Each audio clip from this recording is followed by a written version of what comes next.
It is 10 a.m. and I would like to call the Towing and Storage Advisory Board meeting to order.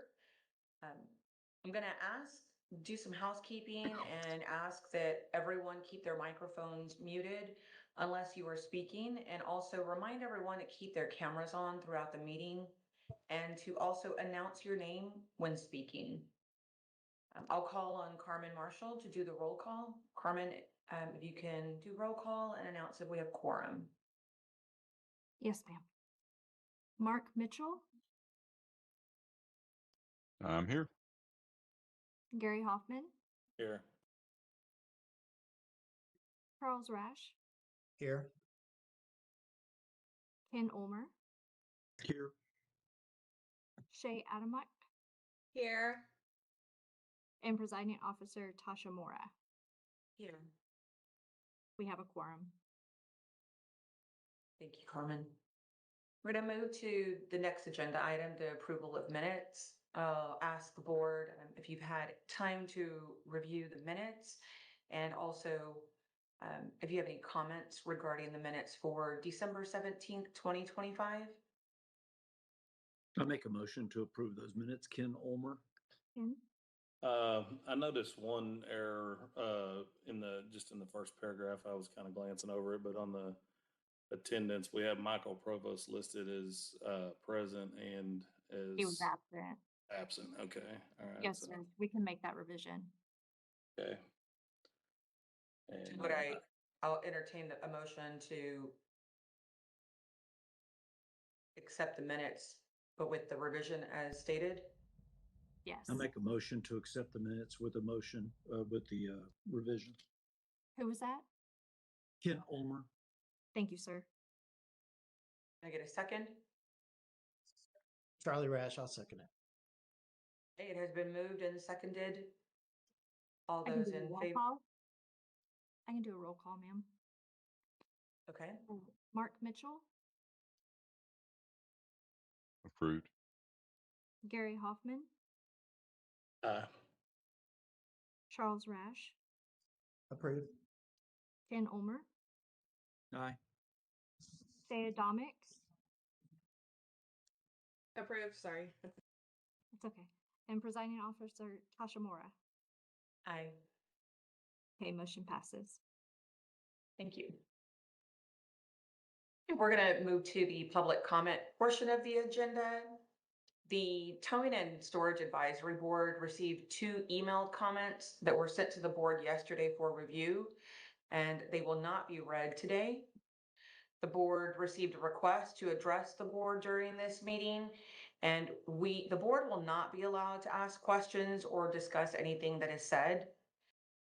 Mr. Ronnie Lewis, is he present? Yes, ma'am. Okay. Mr. Lewis, thank you for being here. I'll remind you that you can begin speaking, state your name and who you represent. You'll have 3 minutes to speak, and understand that the board members are not allowed to ask questions or engage in a discussion with you about anything that is not specific to the agenda. Do you understand these instructions? Yes, I do. Thank you. You have 3 minutes. Please start when you're ready. All right, my name is Ronnie Lewis, and I'm here to speak about myself. And I had previously requested that virtual permits be added as an agenda item, and I'm asking again. As we migrate towards the virtual system, there's a learning opportunity for all in having this on the agenda. Topic 1, when online registration is required, but the website is down, what is the industry recognized alternative to ensure you don't get towed and can register? Will a call suffice, or will an email? That's currently unclear. And then topic 2, is a typo an effective reason for a tow? If so, why? I'm sure, as all the vehicle storage facility people have said, there's like, well, I put it in, but I still got towed. A lot of people don't understand why, if they fill out the form and it's just a minor error, they're still being towed. And I understand that mistyping a character in a license plate causes a plate scan. That's not in dispute. The focus is whether the required registration data is being interpreted too narrowly. Under current practice, a plate that does not scan results in an automatic tow.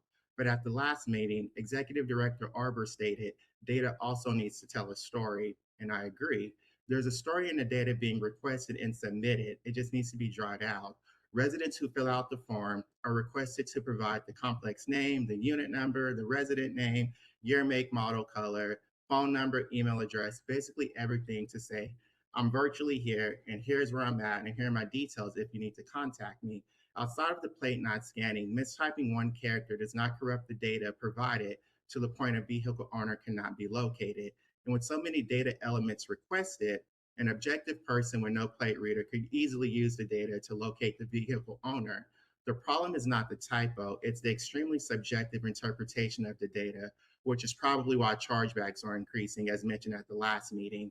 And I've yet to see this on the agenda or a case highlighted on the staff report, providing detail on how TDLR treats these matters. Adding this topic to the agenda or detailing a case involving virtual permits in the staff reports would provide clarity for all. In the same manner, Enforcement Prosecutor Shirk highlighted a case citing the occupational code allows towing from a residential complex for 6 finite reasons by statute, and a vehicle cannot be towed for double parking regardless of whatever may be in the lease. The more information available, the better equipped everyone is to conduct their business. Again, I'm not questioning what's happening. Well, I better understand how the data is being interpreted, what we can do on our end to do better, or how y'all all read the data and why it is it has to be 100% correct, or why the additional data fields don't come into play.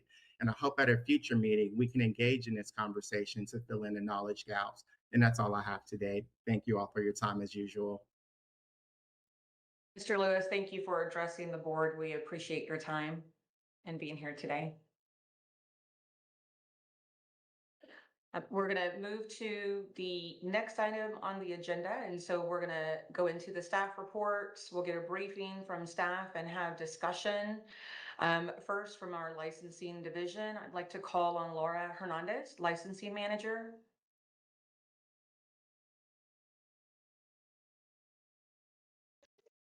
Good morning, board members. My name is Laura Hernandez. I'm a licensing manager with the tools team that my team helps process applications, renewals, and any changes that happen during licensure. Our report today consisted of statistics for both the companies, the trucks, and the vehicle storage facilities, tow operators, the different tow types, incident management, private property, consent tow, in addition to the vehicle storage facilities employees. Also, we included the number of emails that we have received for fiscal year 25 and up through 26. And these are emails, if somebody goes to our webpage and goes through the Contact Us portal to send a message, then those emails are routed directly to the team. And so those include those and also any direct emails that we receive. That's requests for information. If we've contacted a customer and they have our email, our team email address, then those are also in there. So both of those types of communication that the customer can go through email, those are what are included in those email statistics. And I'm happy to answer any questions that you may have over the statistic portion of that report. Are there any questions from the advisory board?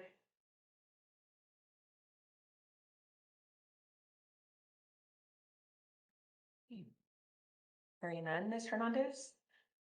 Okay, great. I also want to point out at the bottom of the report, from the last tow advisory board meeting, there was a request to add some information regarding some change in ownership of a tow company, and how that can be done. We did add that to our frequently asked questions section in regards to change of a license. It is question number 5, and it does say if I have a change in ownership or business entity, how do I do that? And so we do provide the answer regarding if it's a sole proprietor or partnership, and also if it's an LLC or a corporation, how a customer can do those, get that ownership information changed over or to start those new applications. And if you have any questions, I'm happy to answer.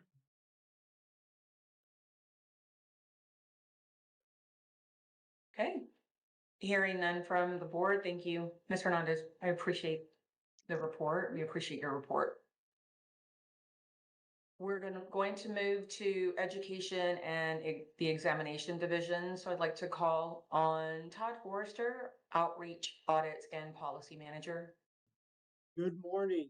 I am Todd Forrester with the Education and Examination Division. As you can see, we have some statistics for you. Our tow operator continuing education courses that we approve. We are a little bit above track from last fiscal year for the number of approvals we have, number of courses that we have approved. As for the IM, Incident Management, Private Property Training Program curriculum, we still have 8. And I'll be happy to answer any questions you may have.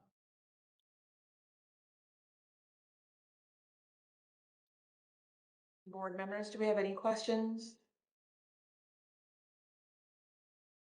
Okay, Thank y'all. thank you, Todd.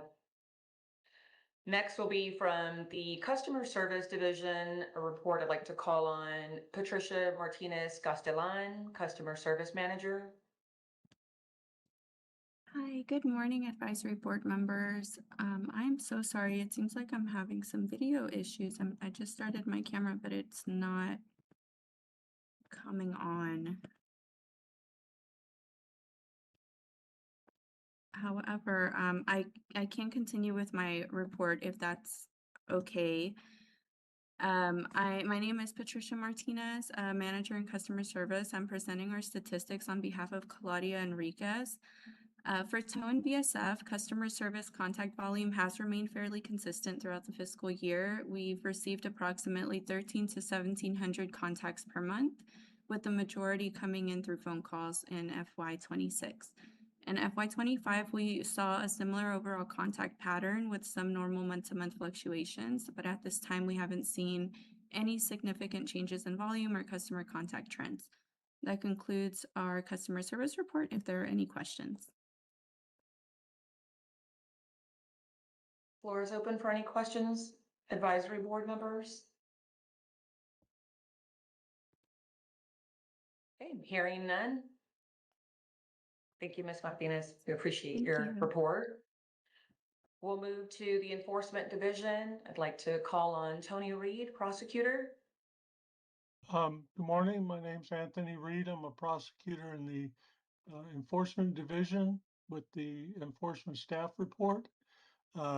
Starting out with the statistics, note that we ran the report for the beginning of the fiscal year through June for both 2025 and 2026.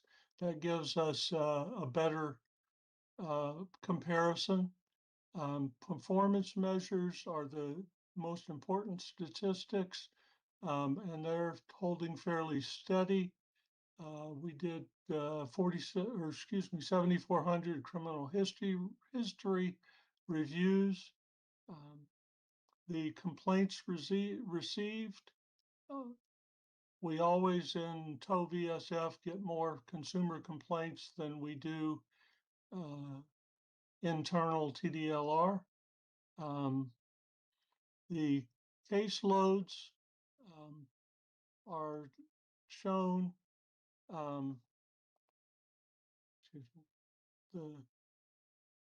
The caseloads that we have, the orders, mostly agreed orders. I think too many default orders where someone has changed their address without notifying the department. We send out notice of violation, and if we follow the procedures, we can default, and that's the same as having an agreed order, essentially. The penalties and consumer remedies, we did have 38,000 and change back to the consumers. Last meeting, Ms. Mora wanted to know how many refunds were done. And for fiscal year 25, there were 111 in tow and 10 in VSF. And for fiscal year 26, tow so far 90 and the VSF so far 9. Had just a couple sanctions, which are suspensions or revocations. Cases closed without disciplinary action. This is warning letters and also cases that there's insufficient evidence. The top allegations, and this is just the allegation, and then the violations that actually resulted in disciplinary action. And there are a couple case summaries. One is unlicensed activity. The other is a failure to send the first notice at the correct time. And I'm available for any questions.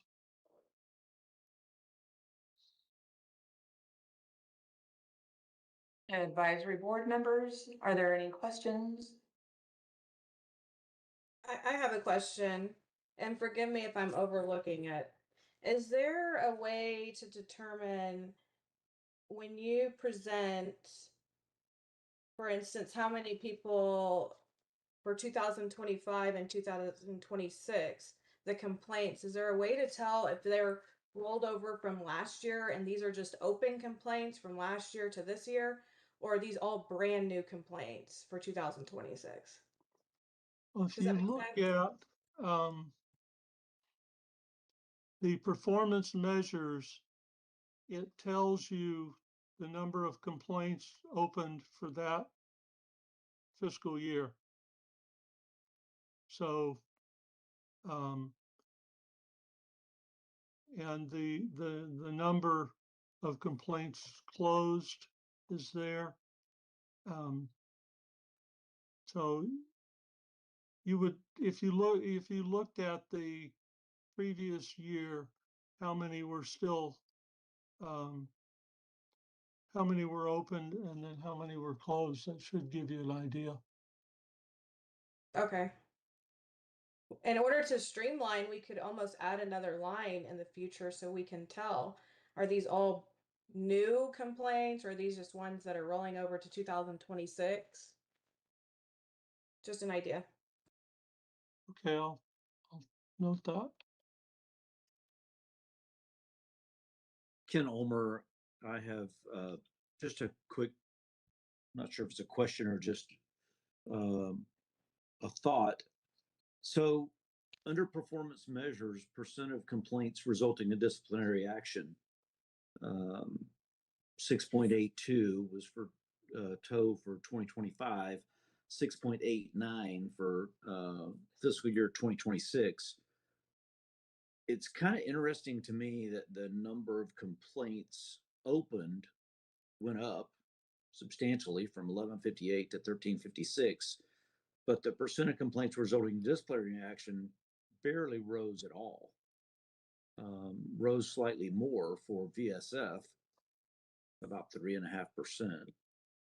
But overall, for TDLR, it's 15.05% in percent of complaints resulting in disciplinary action. So, I mean, I think those numbers are very good. I think they're representative of the fact that obviously we're getting more complaints. Maybe that information is getting out to consumers better. Maybe consumers are able to do it online and it's easier for them. I'm not sure. But the number of actual complaints resulting in disciplinary action has not gone up. So do you think it's possible, and I'm just thinking here outside the box, could we do a better job of making consumers understand what really does constitute a complaint? Because if our complaints have gone up that much, consumers are complaining more, but the number of actual disciplinary actions that resulted has actually not moved much. So are consumers complaining about things that really aren't violations? I guess my question is, if we did a better job maybe of letting consumers know, like maybe there was something we could send out to consumers when they initiated a complaint that would tell them, these are the types of rules. If your complaint falls under these rules or something was violated within them, you can specify. I guess I'm thinking that's a really low number for actual disciplinary actions versus number of complaints filed. Does anybody else have any thoughts on that? I I'll chime agree. in. Oh, go I ahead, just want Shay. to state that. Mhm. A couple of comments. In VSF, we have to close a lot of cases because it's a swearing match. The consumer is absolutely certain that they were at the VSF at this time, and it took this amount of time to get the vehicle released, and the VSF has a different number. And those are hard to deal with because the burden of proof is preponderance of the evidence.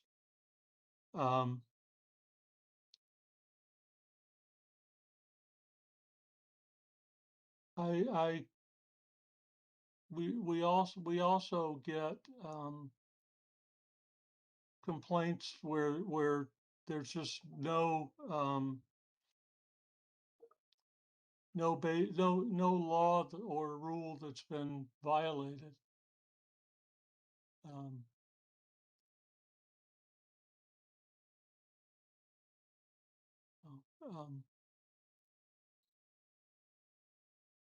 yeah, it's the big issue in tow and VSF is the swearing matches. And I think that's what reflects the lower percentage compared to, say, TDLR.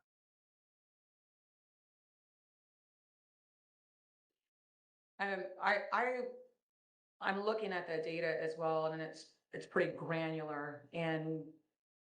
But when you kind of pull back and get a high level view, I'm seeing the same pattern that Ken has recognized, that Shay is also recognizing, is that we have a higher volume, so it's 17% higher complaints that are being submitted. And I think that looking at this from the perspective, if we had a clean slate and we didn't have such granular information, and being able to say, we'll just use tow, for example. Tow, we have the huge intake volume. How many complaints have been filed? And then right next to it, just the outcome. So then we have a huge number of complaints, but immediately after that, we know what's the outcome once these have been closed. And we would see the comparison that less than 7% of the complaints require disciplinary action. And by looking at the data through that scope, that data says something to us. I also agree that if less than 7% of the complaints when closed require disciplinary action, then it's not so much the behaviors of the licensees.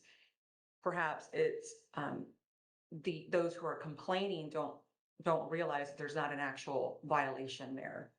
So as an advisory board, I think that our role is to advise, and I would recommend that perhaps the public needs to be better educated. And where that looks like at a granular level, and without getting into the weeds, at what stopping point? Is it when they want to submit the complaint, that there's a checklist or something? But there has to be a piece in there to educate those who are submitting a complaint. Because what I'm hearing Mr. Reed also say is, it can be he said, she said. Well, that's a lot of investment of department time. And that's a lot of investment of the licensee's time. And I want to kind of bridge the gap if I can, because we're going to cover something later in the agenda. But if the number of tow complaints that were opened are up 17%, while under 7% required any disciplinary action. Here's what that means for operators in the field. Every one of those complaints still must be responded to. They have to be answered, whether or not it's substantiated. So for operators or licensees to pull records, respond to the agency, sometimes appearing, that cost is incurred the moment that that complaint is filed, regardless of the outcome. And so it's staff time, it's money, it's staffing, and the operators are absorbing these costs and they're never recouped. And that's a real rising cost that's uncompensated. And the department's data is showing it. It's rising 17%. So this isn't separate from the TOFI study, but it's evidence for it in my mind. The department's own data in the enforcement reports and can show us that there's a compliance burden that grows with the complaint volume. And it's almost, it entirely matters on never producing a finding. So less than 7% require disciplinary action. I'm not saying this in a space to defend the industry by any means, because I really believe that the complaint process serves a purpose. However, we want to make sure that we're accounting for every cost that operators actually bear. And that uptick of 17% is additional cost. It's not baked into any fee that we're able to pass on. The department, I know, even also when I'm looking at this, I can also see that the closure rate is slower. And there may be many, many reasons. And if one of the reasons is the volume is high and maybe just the process is overburdening the available staff, it's also overburdened the operators as well. So when I back up and I see this data, now I understand, okay, we've been called to look at a TOFI study, and this data here helps with that. If we're able to consume it, receive it, and consume it in the way that will help the advisory board be able to fulfill the roles with the agency, with the department. It's an uptick, it costs, and regardless of what the outcome, whether it's substantiated or not, there's still the investment that operators are having to invest. And we're feeling the same strain as the department is in responding to these with less financial backing to support it.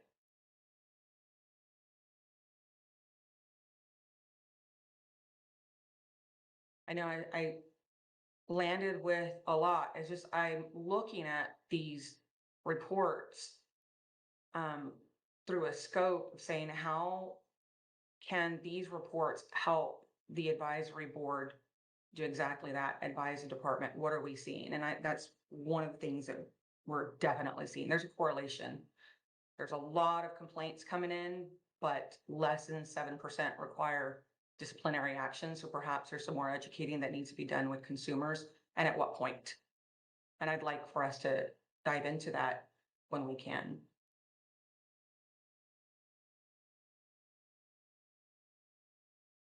Advisory board members, are there any further questions regarding the enforcement report?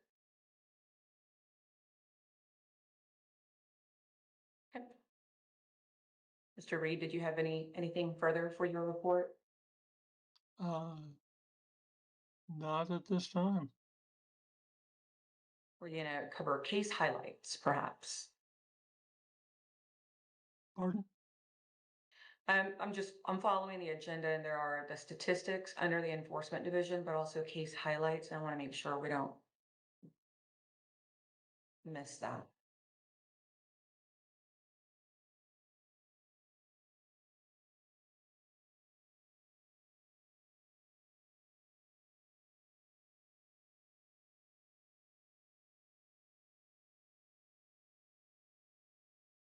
I think there's a screen share, so the advisory board is able to see 2 case highlights on the screen. Is there any report that you're interested in giving to that, Mr. Reed, or are we moving on to the next agenda item? I'm sorry, I didn't quite catch that. Absolutely. Under the enforcement division on the agenda, there's A and B. A was the statistics. I believe we just covered the statistics. B is a report on the case highlights. So I just want to make sure that the floor is open for that case highlights. And if That's all we had on that. Just okay, providing a sample. okay. Are we clear to move to the next report? Yes. Okay, thank you. We'll move to the Field Inspections Division. So I'd like to call on Lance Caroland, the North Region Manager. Good morning, board members. My name is Lance Caroland. I am with the Field Inspection Division as the North Region Manager. I just like to go over a few things as far as with some statistics.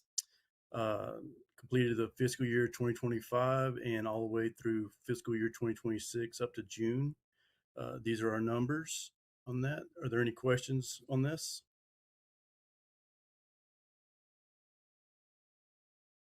Board, any questions? Doesn't Okay. sound like there's any questions. Okay. Thank you so Well, I would much like, for your report.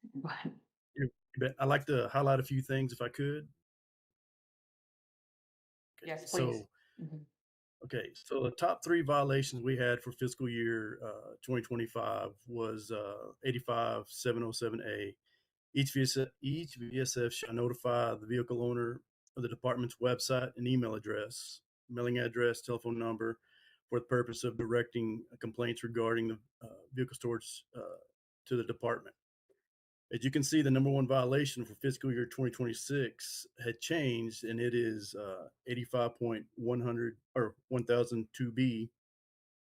A vehicle accepted for storage in a VSF must be secured to prevent theft of the vehicle or its contents, including but not limited to locking doors, closing windows and hatchbacks, and raising or covering convertible tops. For fiscal year 25 and 26, both violation number 2 and number 3 are the same. Violation number 2, top violation number 2 is 85.1003B. All VSF shall have a sign in view of the person who claims the vehicle setting out the charges for storage and all other fees, which may be charged by the storage lot, including notification and impound fees. The sign shall include all forms of payment the VSF accepts for any charges associated with delivery or storage of a vehicle. And then number 3 was 85.722E. If the VSF charges a fee for impound, the written bill for service must specify the exact services performed for that fee and the dates those services were performed. If you look at the numbers for the totals on that, they have dropped for the second and third violation from fiscal year 2025 to 2026. So there are some significant corrections being made from these VSFs on doing this. And so that's something that we're kind of proud of, is starting to see that with VSF doing that. Okay, some outreach that I'd like to go over with y'all as well. On March 12, 2026, Field Inspection Division representatives conducted a training at the Brazoria County Sheriff's Office in Angleton with representatives in attendance from the Sheriff's Office, Pearland PD, DPS, and Brazoria County Precinct 2. The training included TDLR's inspection process for VSFs, APRs, and tow companies. Compliance specialist Morgan Dreyer explained how compliance can assist them with technical questions on our rules and laws. And one of the special projects that I'm kind of proud of that we're getting help with not only the VSF and tow program, but also the used auto part recycler, is in July 2026, the Field Inspection Division hired 4 dedicated motor vehicle program inspectors to strengthen the agency's partnership with Motor Vehicle Crime Prevention Authority. These specialized inspectors will primarily focus on inspections of used auto part recyclers and vehicle storage facilities, while working closely with local law enforcement agencies across Texas to address crimes involving motor vehicles.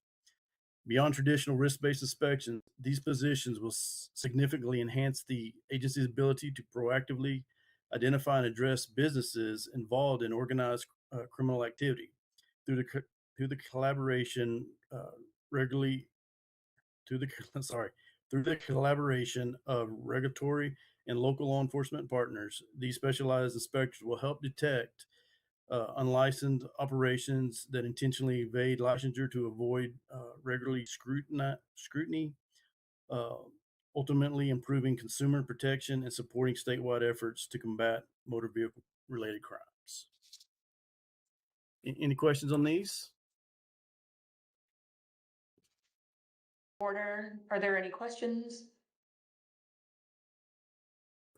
I have a question and I don't know if this is something that you may have information on.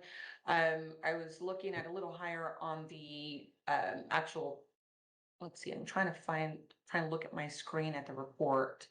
So right above outreach, thank you. You can continue to scroll. So over on the right-hand side where it shows the total and the totals that have Mhm. significantly dropped from 25 to 26. Yes, ma'am. Especially for areas of not including the information on the written bill for the impoundment fee, so line item 3. In 2025 compared to 2026, was there a difference in invoices that perhaps were more manual invoices compared to now that more of the industry is using software that has this automated and automatically on the receipts? I guess the question is, was there uptick maybe the previous year in the submissions being manual invoices, paper copy, the written out copies? That is honestly a good question. I know that we are seeing more electronic out there than we do handwritten copies out there, but to say that that made a difference, I couldn't really tell you on that. To me, it looks like it kind of correlates with the number of inspections because the inspections were down more than half and the numbers, I don't think the numbers really dropped all that much. It's just a lot less inspections. It looks fairly similar to me according to the number of inspections. Not sure why they're doing less unless it's just because it's risk-based now instead of routine inspections. Yes. I don't know. That's just my 2 cents. So are there fewer inspections currently? With the risk-based, that's the possibility, yes. Yeah, if you look at the first page of the report, it went from 863 year to date to 381. So for total number of inspections for 26, a lot less getting inspected. Do we have information on why there's fewer? It's just the way that the risk-based inspections are set up.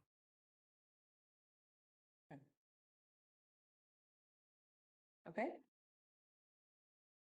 Advisory board, are there any further questions? Okay, thank you so much for your report and answering the follow-up questions we had. We're going to go into the compliance division, so I'd like to call on Morgan Dreyer, Consumer Protection Multi-Program Specialist. Morgan, the floor is yours. Hello, good morning, Chair Board members. I'm so happy to be here with you guys today.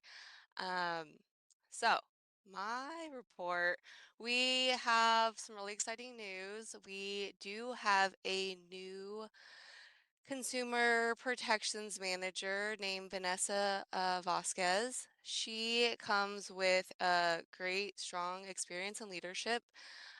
She actually comes to us from our GC division. So great perspective that she's going to bring an insight. We've already had a lot of good private conversations, and they have continued to push forth great efforts in the compliance division, as you'll see with some of our ongoing projects. The next thing that we have done, which was talked about in our field inspections report, is that training, in-person training that we made at Bazaria County's Sheriff's Office in Angleton. Mostly my outreach focused on the compliance updates, rules, and general program guidance. We also discussed concerns related to unlicensed activity and emphasized how important it is for law enforcement to share information with the public, especially encouraging them to file complaints with TDR when violations or unlicensed operations are observed. Also, alongside their ability and role to combat unlicensed activity through criminal law. We look forward to continuing to engage in these outreaches with law enforcement and other partner agencies, also as kind of was discussed with field inspections. We hope for a really good collaboration with different partner agencies um, as we have those funds that do come from um, the MVCPA. With our current ongoing projects, we are working on our 4-year rule review. Those have been, we've had rules that have been submitted to General Counsel, and we continue to review the rules actually ongoingly and make make different recommendations ongoing at this time. As far as form updates go, I'm really, really happy to announce that we have been able to create a new application for the department approved third-party internet website for VSF notification. This form is available on the program webpage under third-party website notices. This provides great clarity and structure for VSFs choosing to use approved online notification providers. An email blast was sent out earlier this month with some of that guidance and a direct link to this landing page. And we do already have a approved party on that website as of right now. Um, the website review is ongoing. The TOW and VSF program websites are currently undergoing review to ensure all content is accurate, up to date, and aligned with current departmental processes. This includes streamlining public information, kind of what you guys were referring to when I think we want to engage with the public, let them know information, make sure that our consumer page is up to date, alongside with improving licensees' access to forms, rule references, and guideline materials. The next thing I'm really, really happy to announce as well is our TOEFI study. Our TOEFI study continues to move forward and is being conducted by Elite Research. The project remains on schedule and is progressing through its assigned phases. TLR's role is to provide program oversight and ensure milestones and parameters are met. Um, I am serving as the designated point of contact for this project.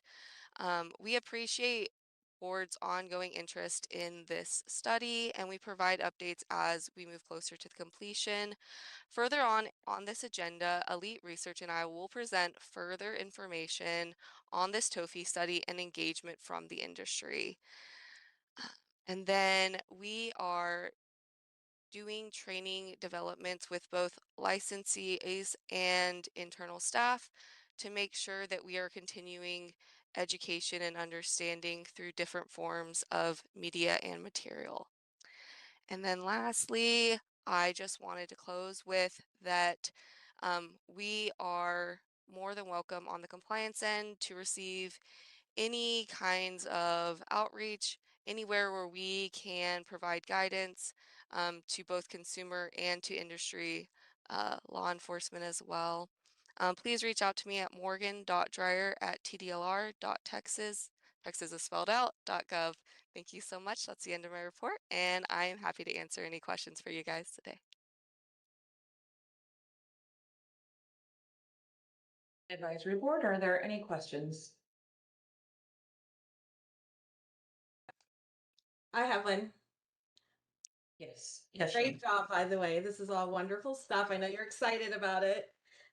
My question is, when we're doing the training for law enforcement agencies, are you all encouraging the law enforcement agency to put in a complaint when they see a violation? Or are you recommending that they have their consumer do it? How does that process work? Are you getting complaints on both ends? I would have to ask enforcement actually who, because like again, we compliance can enforce advise, but we don't necessarily ask to, force them to file a complaint. We can't make anyone do anything, as we always say. So enforcement might be the best one to answer who they are actually getting them from. When these trainings are happening, we both do suggest that there are stuff that is within criminal law that they are able to use to their advantage on that side, but also when they are speaking to a consumer, that does point them in the right direction of how to file a complaint. Because I think as technology moves forward and people are just trying to find information, we do see consumers just emailing everyone and going everywhere and seeing how they can get someone to answer an email, and they don't actually know the correct process to filing a complaint. And so we want to make sure that we are giving access and knowledge to every individual, because we do believe it's very important for consumers to have correct information about where to file a complaint, and also where a law enforcement agency can also file a complaint as well. Are you so whoever's giving the trainings to the law enforcement agencies, I'm just curious, are we giving them some ideas on how what they can do for those that are riding in tow trucks without a license and not even registered with TDLR? Um, so there is a cutout in the law, and I think that Michael might be able to talk to this a little bit better in regards to that. Sure, yeah. Michael Bostic, Assistant General Counsel. So unlicensed activity under Chapter 2308 of the Occupations Code is a Class C misdemeanor. And so law enforcement can write a ticket and proceed against violators that way. So I'm sure Morgan's letting them know that it is a criminal penalty. But once they start that process, TDLR isn't involved with prosecuting misdemeanor criminal offenses. Right, and I just think having that on the record for you to say that in this meeting is great for them to hear it directly from you. Yes, Great thank question, you. Shay.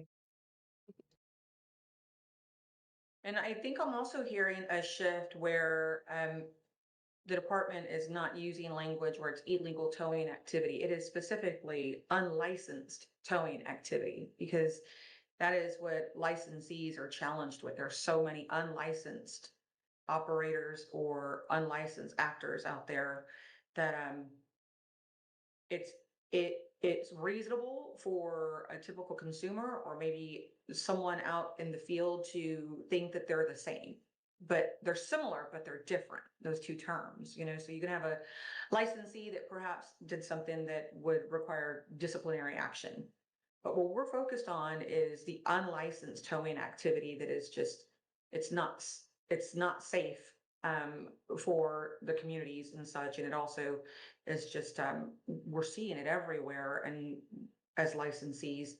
And so this is good that we're using that specific language and are intentional with our language when we're speaking to law enforcement, peace officers, consumers, when they're filing a complaint and such.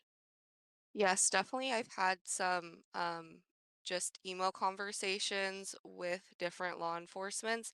And I do think with the collaboration that we've had in private, even some of the things that they are making to where they can make their counties put different ordinances in their own tow ordinances, they have become more stringent and everything when it comes to that. And so it's great seeing the collaboration and seeing them actually learn what is more on their side when it comes to their handlings of it. And it's something that I didn't even know that some of them were like maybe not as knowledgeable about, of where they actually had some of their own efforts that they could take. So I think also putting that into their hands and making them understand that they have their own power to wield is also really nice, and hopefully we'll see changes. But we definitely have seen making that distinction between violations that are happening and also unlicensed activity. And with the coordination with law enforcement that are actively following through and issuing tickets or perhaps having tow trucks impounded off these roadways, does the department receive any feedback or collect any information from these local law enforcement that are actually been successful in issuing either the citations or impounding these trucks and such? I personally have not. I think that I will start maybe talking to field inspections because they did get those for new inspectors. That might be something that as they collaborate with MVCPA, they might get data about. And we can see if that's something that internally we have any kind of correspondence with. But well, I'll have to take that back to see if that's something that we could. Um, there is data being shared around that. Yeah, I think that's a reasonable outcome. There's a lot of output from the department, and then what is the outcome of the efforts is seeing, how successful, hearing back from some of these agencies that they've been successful, because then we can replicate that and just continue to share that with other agencies. I agree. Advisory board, are there any further questions? Morgan, thank you so much for your report and your Yes, of excitement. It shows. course. Thank you. You're welcome. Thank you. You're welcome.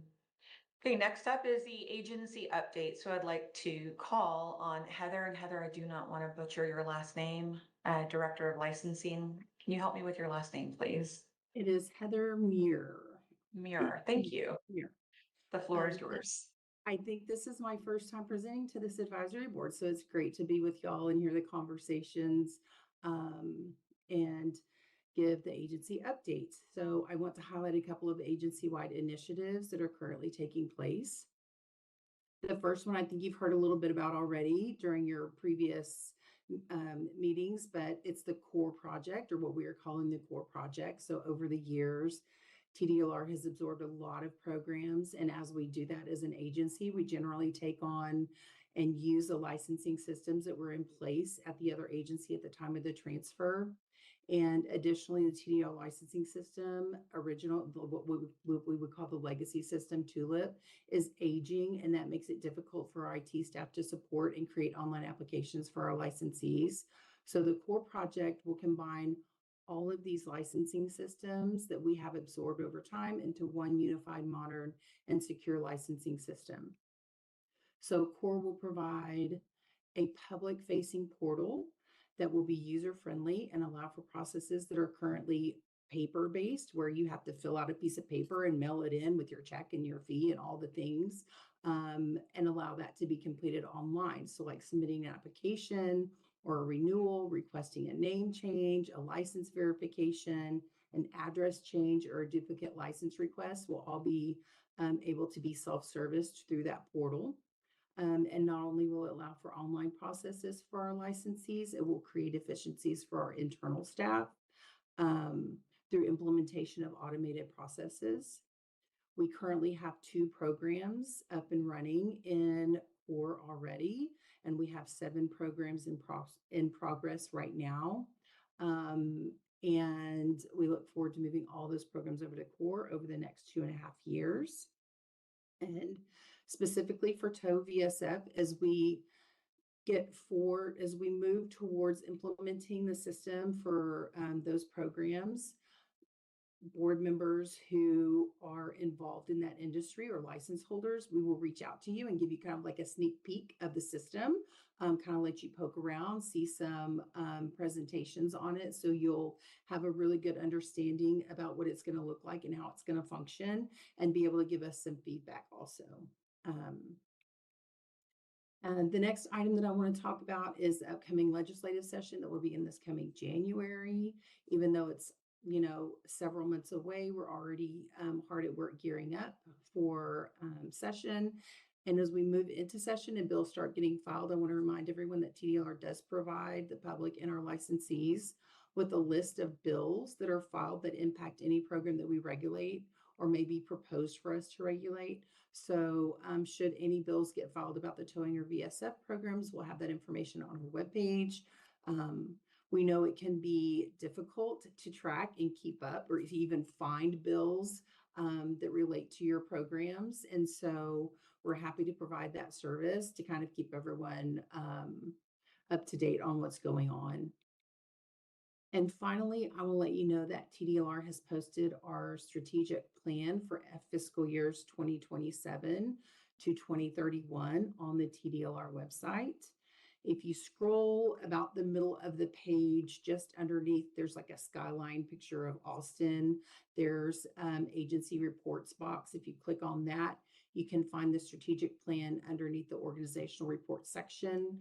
The strat plan provides a lot of information on TDLR, and it also talks about some of our accomplishments. And one of the big things that it does is it provides our top 5 operational goals that we want to tackle over that 5-year period. And it also provides action plans for how we plan to achieve those goals. It's a great document, and I will let you know that it's available to view on our website.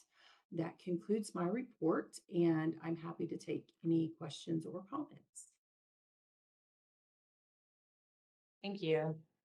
Any questions or comments from the board? I had 2 very quick touch points on questions. You mentioned on the core project for TOW and BSF that it would be introduced so we could take a sneak peek at it. Do we have an estimated ETA on that? I do. I do.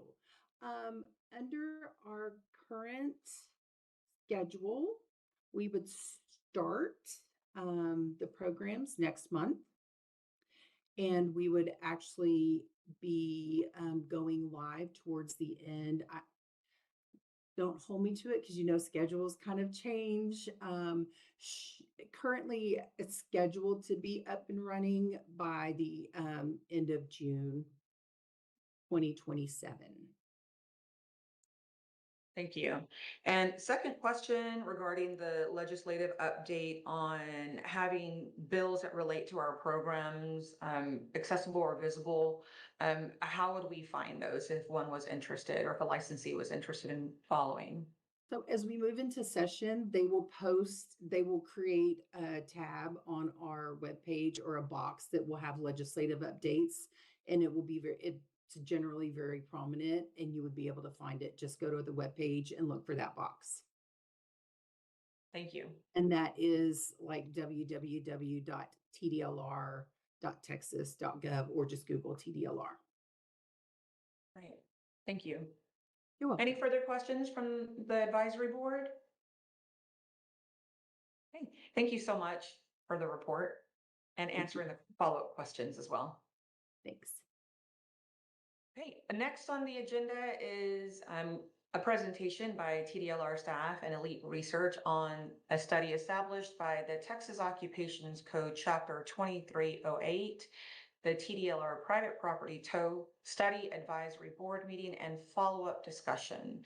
I'd like to call on Morgan Dreyer, Consumer Protection Multi-Program Specialist, and Renee Polson with Elite Research. Good morning again. um, Thank you so much for joining us today. On behalf of the Texas Department of Licensing and Regulations and Elite Research, we appreciate your time to discuss the private property tow study. Your knowledge and experience are invaluable in this process. The purpose of today's meeting is to introduce the study, review the project approach and timeline, discuss the data collection process, and gather your feedback before we begin statewide data collection. Throughout the study, we hope to draw upon your expertise to ensure the data we collect are meaningful, the process is transparent, and the recommendations are informed by both industry experts and objective evidence. This study represents the first comprehensive review of private property tow fee since 2010, and your participation will help ensure the findings accurately reflect today's operation environment across Texas. We look forward to working with each of you over the next coming months and appreciate your partnership in making this study a success. I would like to introduce Renee Polson. She is the founding member and senior statistician for Elite Research, a Dallas-based firm. She has worked with numerous statewide studies and will be a valuable resource for us all. Renee, also please proceed to the next slide. Thanks, Morgan. All right, so a little bit about us. We're an independent research and evaluation strategic planning consulting firm. We passed our 22nd year this last April. So, and I've been a consultant now for about 25 years, I guess then. And we really support state agencies, regulatory organizations, public sector clients, and specialize in designing and conducting objective evaluation, stakeholder engagement, process improvement, and data-driven assessments that inform sound policy and operational decisions. And so our team, I have a couple members of those here today, Jody Woodside, who will be our project lead, and Chelsea Leonard, who supports our research operations, particularly in the qualitative needs, are joining us. But our team brings deep expertise in mixed methods research, qualitative and quantitative analysis, survey design, focus groups, interviews, environmental scans, and performance measurement, all things which we really need in this project. We've successfully managed complex projects involving diverse stakeholders, balancing technical rigor with practical recommendations that, again, are actionable and responsive to client needs. And so for this TDLR private property tow study, our approach is grounded in collaboration, transparency, evidence-based decision-making. We understand the importance of engaging industry representatives, consumers, property owners, law enforcement, and regulatory staff to develop a comprehensive understanding of the private property tow industry. And by combining stakeholder perspectives like yourself with policy analysis and existing data, we provide balanced, objective insights that support informed recommendations and meaningful improvements to the tow fee knowledge. We also have a subdivision, Divergent Web Solutions, which addresses our online presence, spoken with digital data visualization, marketing, and digital strategy, and houses our site data collection tool. So as we move the survey into an online collection format, you'll see that tool come up. That is ours, and really help support dedicated human staff help development, help desk responses for survey collection. And that'll be some of the tools we're using through this process. So next slide, and I'll turn it back to Morgan.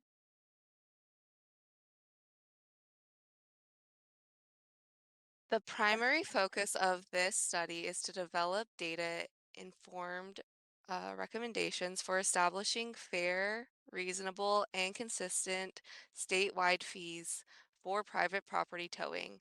The study will evaluate the current fee structure across Texas, examine regional zones, variations, and market conditions, assess the costs associated with providing towing services, and consider the perspective of key stakeholders. Throughout a comprehensive review on existing data, industry practices, and stakeholder input, the study will identify factors that influence towing cost and fee structures, ultimately providing TDLR with objective, evidence-based recommendations that balance consumer protections and industry sustainability and regulatory consistency across the state. Next slide, please. The project goals are this study will provide a comprehensive assessment of private property towing practices across Texas, building on the last statewide study conducted in 2010. The project will promote transparency throughout the collection and analysis of zone-specific data while protecting confidentiality through aggregated reports. A diverse cross-section of towing companies and stakeholders will be engaged through online surveys, focused study groups, and interviews to ensure board representation of industry perspectives. Findings will synthesize into a comprehensive report that provides subjective, data-driven recommendations to statewide private property tow fees. Next slide, please. I'll turn it back over to Renee. Thank you. Yeah, so this objective data-driven study is going to draw from multiple data sources to develop a comprehensive understanding of private property towing fees and industry operations. So data collection will include self-reported information from towing companies on their fee schedules, operational cost, and financial consideration, analysis of private property tow tickets, review of municipal towing rate studies and regional towing, storage, and notification fees, as well as qualitative insights gathered through the focus groups and interviews with towing companies and other key stakeholders. And so the multi-source approach will provide a balanced evidence-based foundation for evaluating current practices and costs and informing recommendations. Go to the next slide. So we began the data collection phase in this private property tow fee study last month with the creation of the communication and survey items that were reviewed in detail by the board president, Tasha Mora. We thank you for that detailed feedback, and we're incorporating a lot of those really relevant changes to getting a complete picture of the costs and operating elements of towing companies. During today's meeting, we'll review the study objectives, the project approach, timeline, and next steps.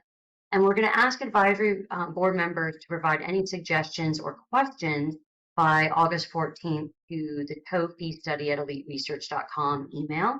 We'll make sure you receive that. We know sometimes you leave these meetings and your brain thinks of a few things and want to make sure that we get that. So, please, as you're thinking of those additional suggestions or feedback, to send them our way. And we'll look at how we can incorporate those and even any questions you have.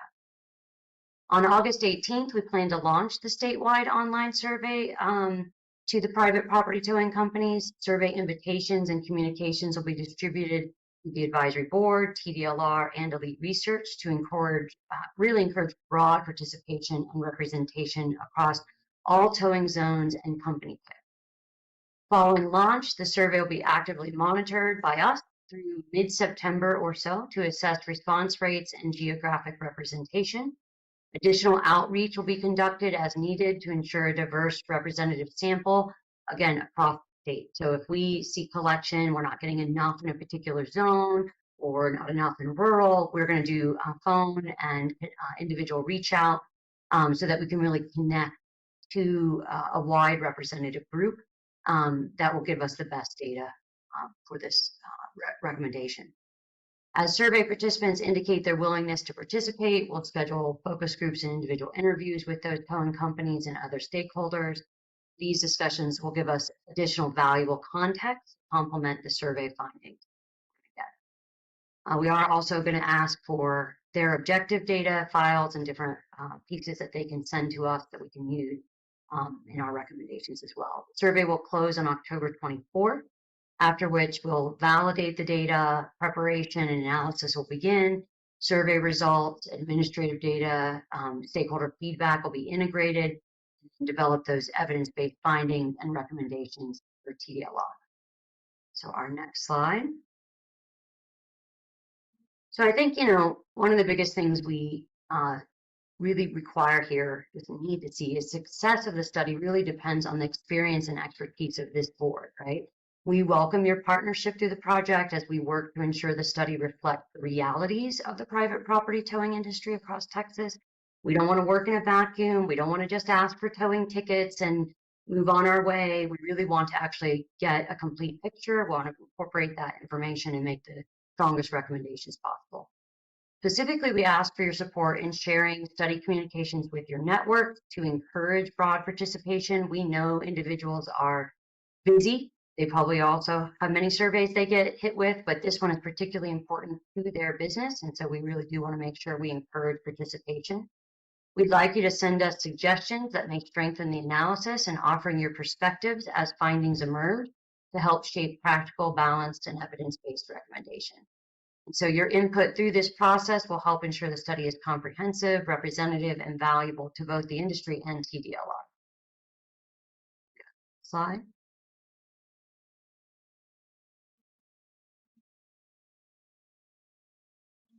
And we're open to any feedback and questions from the advisory board now. And again, if you need to think on it, if you come up with it later, you can email us. This is Charlie Rash. I had a question for Morgan. Yeah. Would it be possible to include all IMTOs in this instead of just doing private properties? Because I think the rate for IMTOs and private properties is the same right now. So I'm not sure how we got just private properties. So within the statute, it actually only covers private property tows. IM tows are not covered by TDLR when it comes to pricing and fees. Okay. Michael Bostic, AGC here. Mr. Rash, if you want to go look at that section, it's Occupations Code 2308.0575.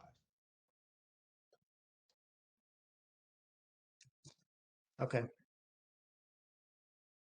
Ken Ulmer, I have a question. Did I get the timeline right that you would like input from the advisory board by the 14th? Yes, so we've had detailed feedback from your president. If you have additional feedback, our goal is to launch next week that survey. If feedback comes in, and again, this is feedback that may influence sort of the pre-collection. But if during collection you have feedback, certainly reach out to us. Actually, throughout the study, we will take that feedback. But we will be sending the survey to the towing companies, and they'll be able to take that. Our goal is next week to be able to start that, so that our timeline for collection can allow us enough time to deliver the report. I think we've looked at about February to TDLR. Okay, so you're talking about our input on just what you've presented here today, because we don't have anything to actually look at, right? Yes, we don't necessarily need you to look at the individual survey items and give feedback on those. I think we've gotten really strong detailed feedback for that. But if you feel strongly that the board needs to see that, we can discuss that and make sure we have enough window and timeline, to make sure that that's within our scope, or just our timeline to deliver it. But yes, if you feel that you need to see the survey and move on, we can adjust our timeline there. But we do know what we've received from feedback from Tasha has been, really strong in the sense of additional elements to ask related to operational costs, things that really wanting to make sure that we can get it within the survey and not just receive documentation in case we don't get that with everything that they send to us, things like that. Okay, maybe I missed it. Do you have a number of survey questions, the actual number of them that are going to be? So the current, Jody, do you know the exact number at this stage?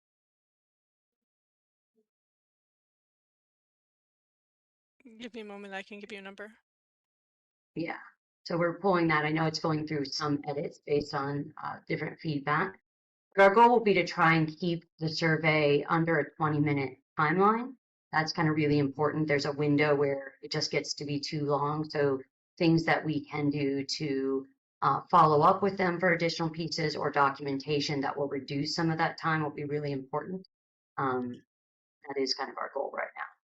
And there again, I apologize. I was trying to read some of the information, but are we going to email this to every tow operator, or are we going to physically mail it to them?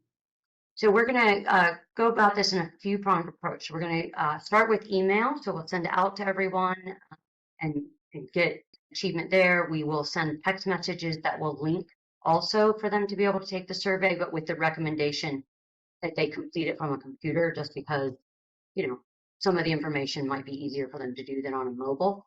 And then we will do phone reach out for those where we see regions not collected, and if they would like to do it at that time with an interviewer over the phone who can take their information and record, or we can then offer to send them a mailed version or even email again at that point if they missed it. So those are our typical approaches. A mass paper send out typically isn't successful in these kinds of surveys because they will put it aside and lose it, but it is a good kind of later approach to catching people who may not be as comfortable on the phone or the computer. Yeah, So we'll be doing all of this. I definitely don't agree with mailing, not unless you absolutely have to. Yeah. What avenues are we going to attempt to put in place so that this doesn't go to spam? Because typically, a lot of surveys, a lot of spam systems now look at these things that say survey and stuff, and that automatically kicks them to our junk email. Yeah, so we likely won't use the term survey in a lot of the places. We have our tool, we have a team that consistently is working around those elements of what needs to be in the communication messaging, how our tool is interacting with the common email servers so that we're not directed to spam. But also, that's why we're going to ask for some send out to potentially come from this board, from TDLR and ourselves, because each of those tracks, right? If they've had communication messaging from you, then they're more likely to not go to spam and those elements. But that's also why we're going to follow up with text message and why we're going to follow up with phone calls to make sure that we are reaching everyone, because we want to give as many people who are interested the opportunity to participate. One thing that I think would be a really good idea, you have two major associations in the state of Texas. Why would we not have these associations push this information out and say, be looking for this survey and please complete it, those types of things? Have these both associations put it on their website. Look for this survey. This is about the time that it will be coming. This is what the survey might look like or who it might be from. Just some information to really make people aware and start to look for it so that maybe they give it a little more attention. Yeah, I think that's a really good idea. And we've actually created communication messaging that can come from those boards. So if the two associations can be shared with us, the contact information, then we'll reach out. We already have that, and we can allow them to put that on their site, send it directly to their members, and also include the survey links so that they kind of have consistent messaging with what we're sending, and exactly that we want those things to go out ahead or at the first start so that they're aware of it and it's coming from that trusted source that they know. Yeah. So we'll make sure we do that. Who would need to head that up to get you that information? I have that information and I can share it with Elite Okay. Research. Thank you. Thank you very much. Thanks, Lauren. Ken, great. Thank you very much. I do have a few questions, just follow-up questions. That was a lot of information. Thank you for providing all of the info, and also thank you for the opportunity to provide the very lengthy, long list of feedback that I was able to submit. My question, I have, looks like 4, and they're just clarifying. How soon can the members of the advisory board receive the survey prior to its distribution? How soon could it get in there at our view before it's actually distributed to? Sure, absolutely. So let me take a look at the calendar real quick. So I think we'll have a draft ready for review. Do you think, Jody, by the 18th, Tuesday? So we could potentially have that draft ready for y'all's review the 17th, 18th, and then allow that few days to review and then push the collection out the week after. The reason that we like to send on a Tuesday or Wednesday, collection on a Monday, nobody likes to do anything that's not required. They've got a weekend, they clear their box, they don't want to do anything else. And usually near the end of the week, they just want to get to the weekend. So we try to kind of alleviate collection on the weekend. So we try to go closer to the middle of the week. But yeah, so we can get a version of the survey ready Tuesday-ish next week, unless Jody wants to give me an updated timeline, and then, send that out for everyone to review and then make those edits for the next week. Okay. Just so for clarification, this advisory board would be able to receive a draft survey by the 17th or 18th prior to that going out to private property companies. That would be pushed out a little further so the advisory board can give some feedback as well. Just review the survey. If there's any. Absolutely. We can do that, push it from the 18th and then give everyone, and if we send that out, let's say at the latest on the 18th, give you all till end of day Thursday or early the 21st, we make those edits and our collection would begin the 25th, 26th. Jody, is that acceptable in our time? Yes, I believe that'll be acceptable. We do have some stages for translation and things like that so that it is accessible to all. So I Yeah, think that timeline seems good. Okay, I do. great. it will be offered in multiple languages. And then the other two follow-up questions, there was more, but now there's fewer because you answered a lot of my follow-up. So the next follow-up is, I heard that you all are looking to receive responses per zone. And once you receive enough responses per zone, or if you don't, then you would do some follow-up efforts. How many survey responses are you hoping to net per zone? Jody, do we have Number those required. calculations yet based on the number of towing companies that are licensed? That's part of our calculations that we have to do based on the regions or zones. So, what we do is a sampling frame calculation and we reach minimum requirements of saying, okay, we need X number. And then as the data comes in from those zones, we monitor. We won't close a zone. Zones can exceed the amount in that zone. It's more a matter of making sure we reach a minimum in each zone as we get to that zone. So, but I know that that's on our calculation process. It's a standard thing that we do by zone. Rather than Right. as a state, we'll want to reach a minimum, but then as a zone, we also want to reach a minimum because we want representation. And also, that helps with some of the rural urban differences as well.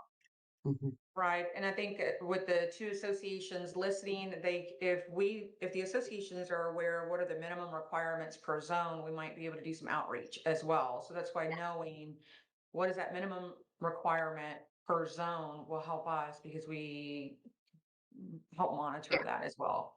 The goal is to Yeah, get we're data. glad to get share those survey numbers and also kind of encourage, as a reach out, hey, we're really seeing we need zones 3 and 4. If you can help us achieve some of those by reaching out to these zones, please do so. We can do that throughout as we do additional reach outs and reminders. Great. And I think the last is for the email address that'll be used when, whether it's through the department or you all using the emails that are on file with the department. Those are the email addresses where this will be sent through, is what I'm understanding. So the ask to licensees is to be sure that, one, the email on file with the department is the one that is being monitored, or make sure that's updated because this survey is going to go through that channel. And if it's not you monitoring that email and someone else, please be sure that they're looking for the emails. Because the emails will be sent to the email that's on file with the department. Just making sure to get that out there. And then if the association does have another email in their box, the email invitation will have the links. So it is possible that, they'll still be able to receive it in one of those communications if they're sending it through their list and it happens to be different. But we do want to encourage them to update their email in the system. Right. Gary, did you have something to add, or Shay? Any questions? I had one more question. So I'm very glad that we're going to get to see that survey first. And I'll tell you why, not because I don't think that you guys could put the survey together. I'm really more concerned about terminology in the study, in the survey. A lot of times, and I find this all the time where people who aren't in this industry term things in a way that we as the industry perceive differently. Some people call them PPI tows, some people call them private property, some people call them tollways. I mean, there's just lots of different terminology out there when you're talking about different things in the towing industry. And I just kind of really like to look at that terminology and make sure it's in a way that towers can understand it easily. The other thing I'm concerned about is, are we sending this to all towers across TDLR, every tow operator, IM, PP, or consent? I think maybe I should answer that question. So in the way of how and you guys kind of know this, just with how people are licensed, we can only do it based off of how someone is licensed. And so this will be a little bit of a harder feet just based off that. If they have an IM tow, we're going to assume that they are allowed to do IM tows. They're also allowed to do private property. They're also allowed to do consent, so that this would go out to them. Now, if they are an IM license, but they only do IMs, they would not be able, they might get this email still, but there would be no substance of them to bring just because this is not a survey, or this, the study is not for IM tows. But same thing if they have a private property license, we're going to send it to them because we assume that they can do private property. They can also do consent tows, and maybe they have a private property license, but they actually only do consent tows. This would also be where they wouldn't be able to engage in participation, but they would still probably get the email just based off their license type. And the only ones we would not send it to is anybody that just has a license type of consent tow, because obviously those individuals should not be engaging in private property tows.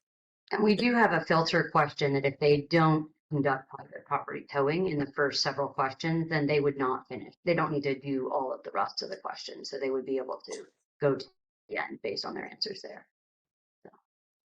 Right, that probably needs to be Shay, I pretty see high up your, on the oh, list. I'm sorry, Tasha, this is Ken Ulmer.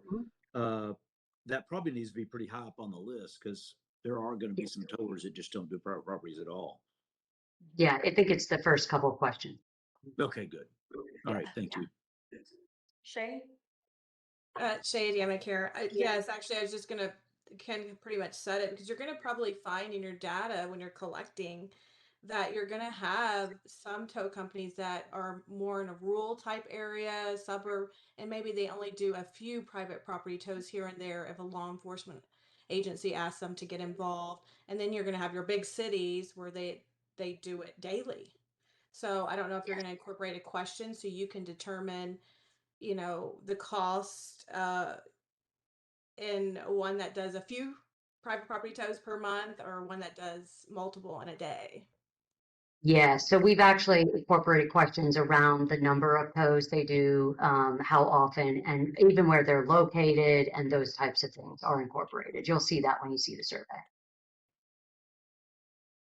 I may have missed it, and I just want to make sure it's not going to be a blocker.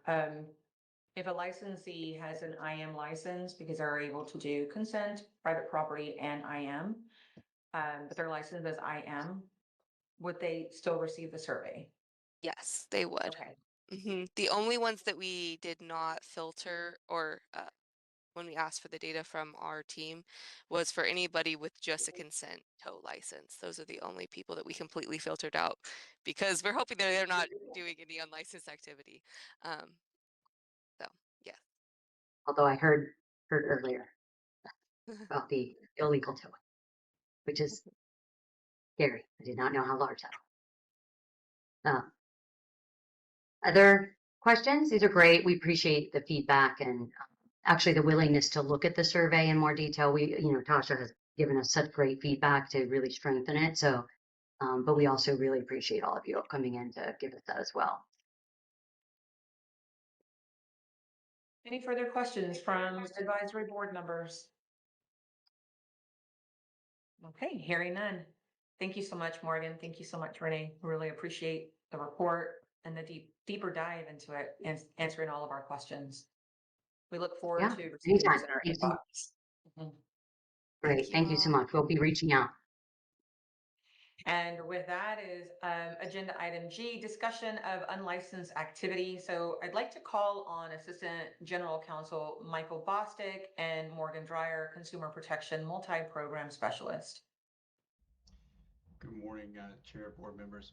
So this is a requested agenda item from last meeting. We wanted to have a discussion here at the meeting about unlicensed activity. So we've sort of sprinkled in some things that we've been doing to address unlicensed activity throughout the other presentations. You heard from compliance about some of the steps that they've been doing, and then from field inspections about the additional inspectors that we have here. I just want to let you know that we've also had some internal work groups to workshop ideas. I know from GC's perspective, one thing that we could do is issue cease and desist letters that the Attorney General could enforce. Those contain a up to $5,000 a day civil penalty. Also, you heard about the potential criminal violations that we can hopefully get going with law enforcement. And so really, I'd just like to open up the floor here so you can all talk about the types of unlicensed activity that you are seeing and where you see it the most and where you think we should direct our attention to address the issue.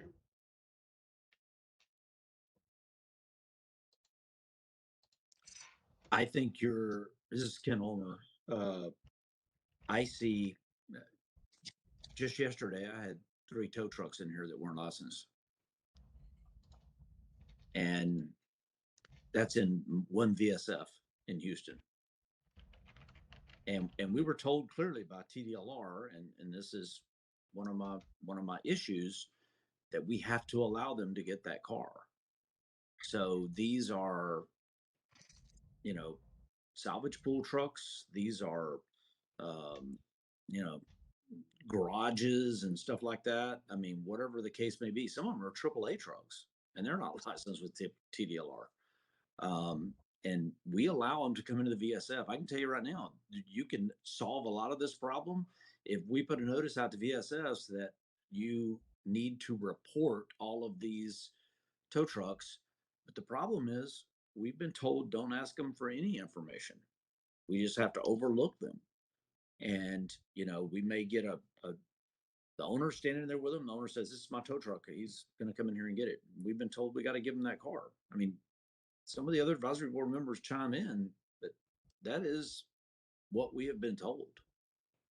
Well, They are and the reason everywhere. you've been told that is, and this is Michael Bostic, AGC. The reason you've been told that is because we can't delegate our enforcement authority to you. If we did that through a rule, it would likely get invalidated by a court.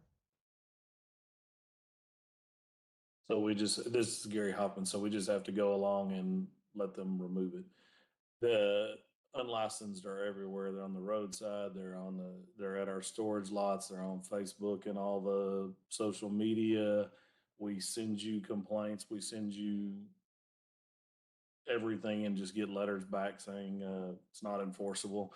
Nothing's going to be done with it until something's done enforcement wise, which is going to have to be done through law enforcement. And I don't know if there's any kind of something needs to be done in communication with TDLR and law enforcement to get law enforcement more active with it.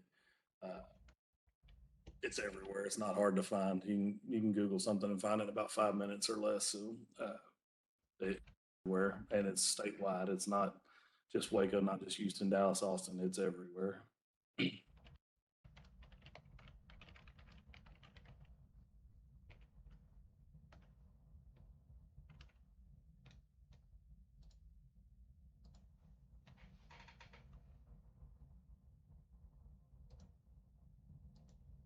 Anybody else?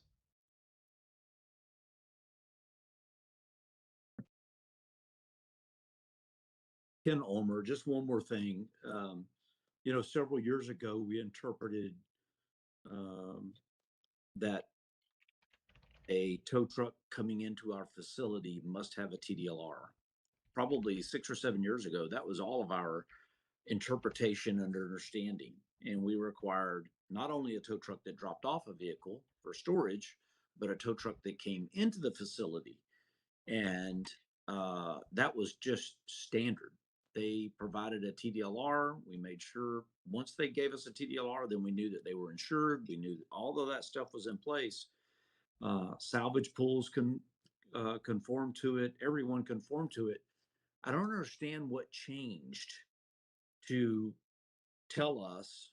I mean, I kind of do from behind the scenes, but to tell us, oh, just let anybody come in and pick up the car.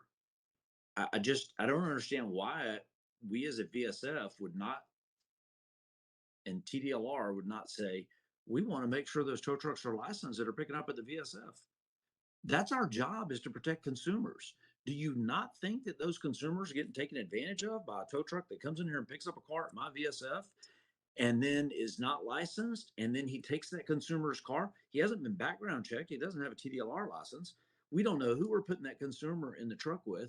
Just like Gary just said, they're getting these tow trucks on on Facebook Marketplace and all kinds of places where they're getting them.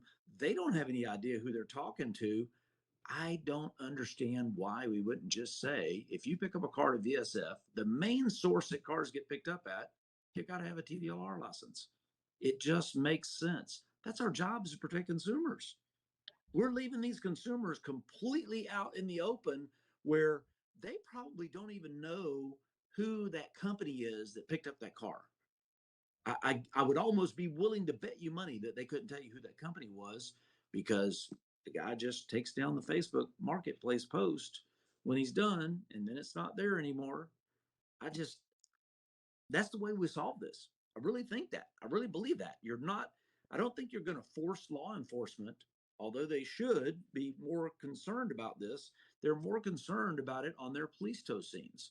So they will make sure that their police tow guys coming to the scenes are the right guys, and they've got all of their documentation in place, and even enhance the documentation TDLR requires. But they don't have the time, just like a lot of other people don't, to go out and go after all of these tow trucks that are running the streets, as long as they don't come to their scenes. So I just don't understand why we wouldn't go after that avenue and say, hey, we got the perfect source right here. All we got to do is say, at a VSF, you have to have a TDLR license to drop off a vehicle or to pick up a vehicle if you're an actual tow truck. And we all know what a tow truck is. All three of them that were here yesterday are full-blown tow trucks. No tow truck tags. They just got regular license plates. That also puts consumers at risk. It means they don't have commercial insurance. So I just don't understand why we wouldn't do it that way. Maybe I'm missing something. Please chime in if I am.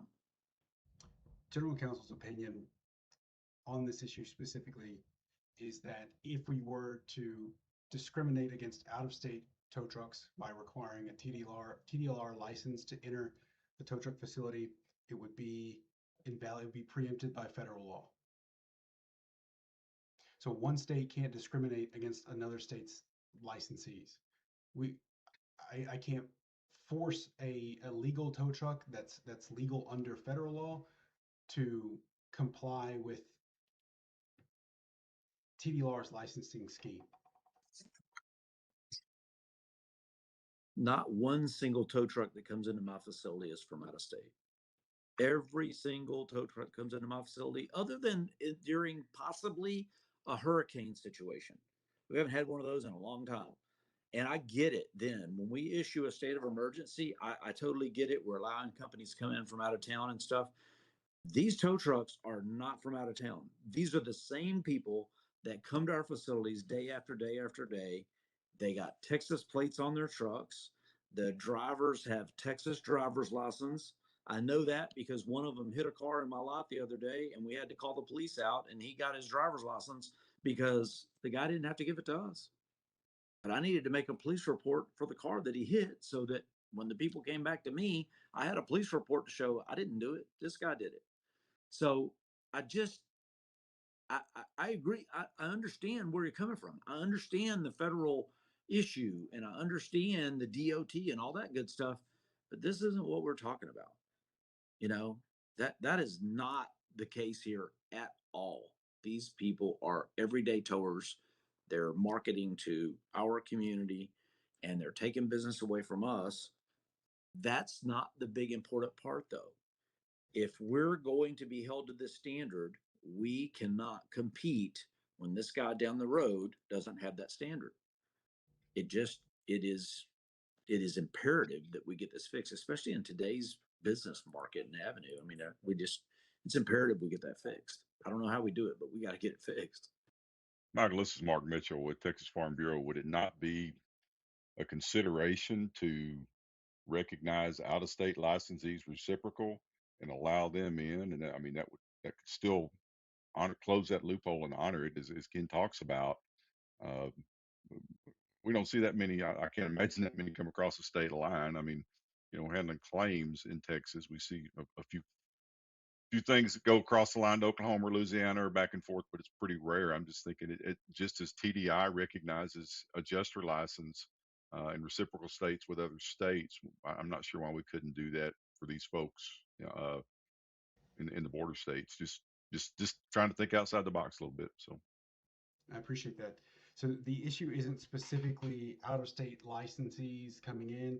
It is people who are operating under the Federal Unified Carrier Registration Act. So you understand that federal law is supreme over state law, right? And so if they're operating under this act, we can't stop them from doing that. Gary Hoffman, Mark. So you're kind of a little more familiar with what we're dealing with at the VSFs, what Mr. Bostic is talking about with the unified carrier deal. That works fine. It was put in place basically by Copart and IAA because hurricane times, they want to send trucks from everywhere to come in here and do emergency relief, but that's created this loophole for everybody else to operate illegally, and that's where it's hurting us. These people don't have unified carrier licenses either.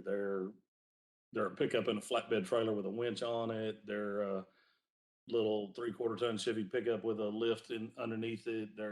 Some of them are legit tow trucks, but running with a regular license plate, not a tow truck license plate, not insured, not licensed properly. And that's what we're dealing with 99% of the time. If a big truck has a wreck and they send their truck from Missouri to come pick it up, we don't have a problem with that. They're not going to have a TDR. We get that. We don't have a problem with that. That's fine. That's very rare. Those are a few times a month, not 15 times a day, 20 times a day that we're dealing with these issues. I mean, it's all the time. I appreciate that, Gary. And as in anything else, bad actors are going to act, right? So. And that definition of tow truck Mr. Hoffman is referring to can be found in 2308-00211. So you can go and find that, read that exemption for shippers who are transporting vehicles as cargo.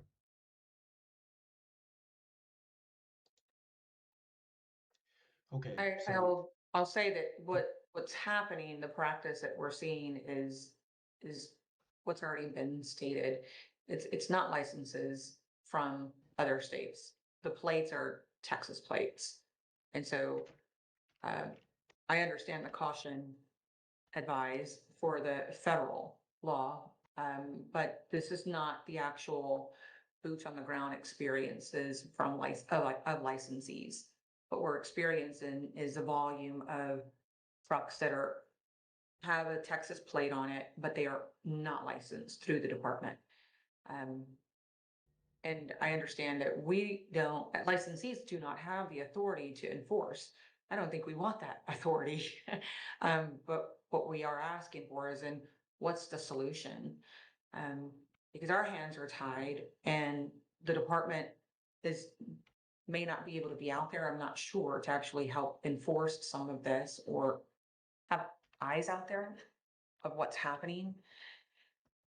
So we're still in the same outcome. We're still in the same place with of the unlicensed activity. And I think that Ken said this well, that when licensees are held to a standard, that standard has an impact economically. Like, we have to be able to pay for it, and we're paying for these things, but we can't compete. Our prices are not low enough to be able to compete with those who are not paying for the standards that are there, for compliance standards and lettering and cost of operations and such. And so it is a double-edged sword, where the output again is pay for all to meet the standard, but we can't recoup and we can't even compete.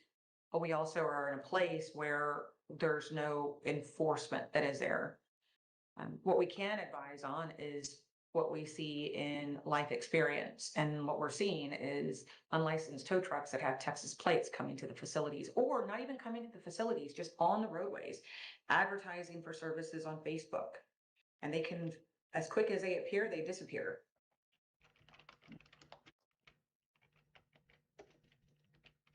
Not Ken, sorry, Charles, I think you Yeah. are on mute if you're trying to add to the conversation. Yeah, I just wanted to add in, really piggyback on what you guys said, but there's two reasons people are unlicensed: criminal history or no insurance. And both of those reasons are consumer protection issues big time. If somebody doesn't have insurance and a car falls off and kills somebody, who's going to pay for that?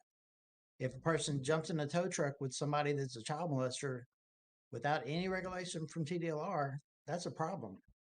I mean, and I'm sure if we ever get to the point where we can stop these people, that's going to be the two reasons they don't have a license.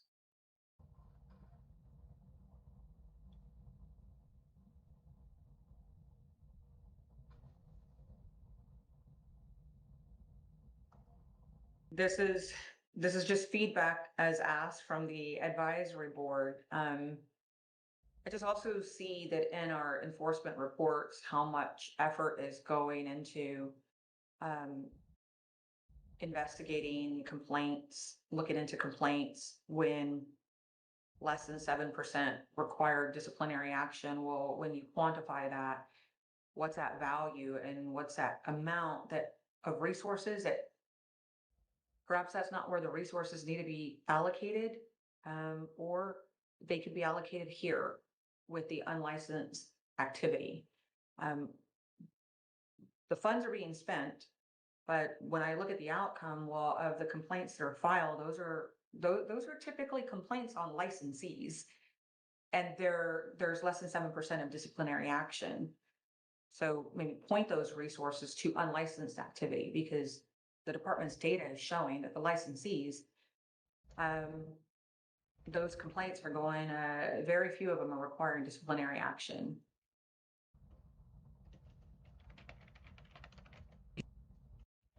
We were told at a previous meeting that y'all would be interested in doing stings. I don't think it was an advisory board meeting. It might have been when we met with Ms. Arbor last year at TDLR, at TDLR's office.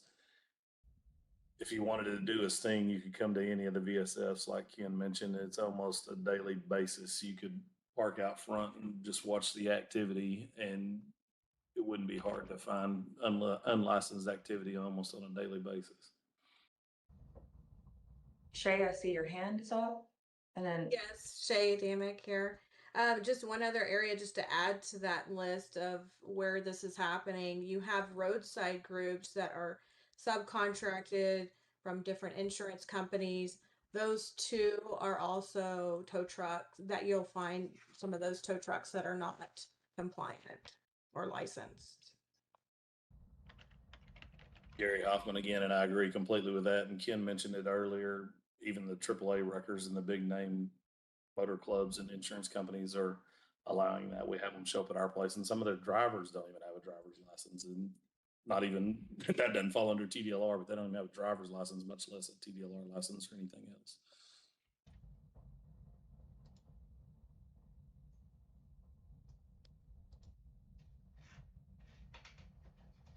Where do you all think the best use of our resources would be? Would it be conducting a sting operation?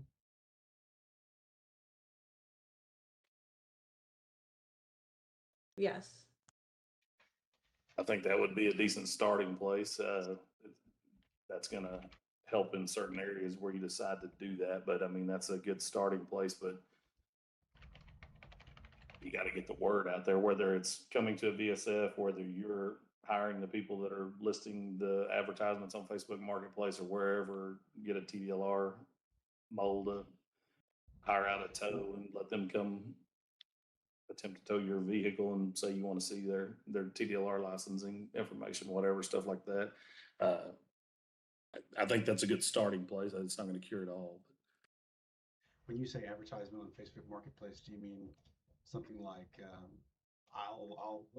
give me a sample. What does the advertisement say? I'll come tow your car for you. Yeah, there's all kinds. I get texts every day from friends. Trying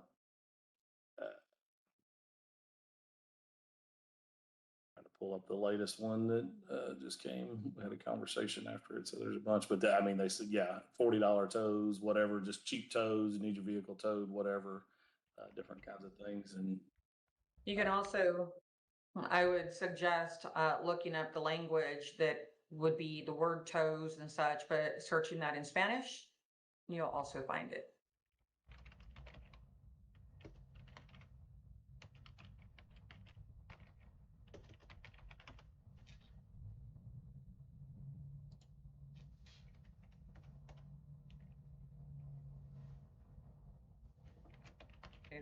I know that I've seen some of these Facebook Marketplace ads sent to me, and though they're from whether it's in the Valley regions, it's central. Like we can't see it, Gary. They're happening everywhere, for sure. Your blurred background is gonna make it impossible to see. And there's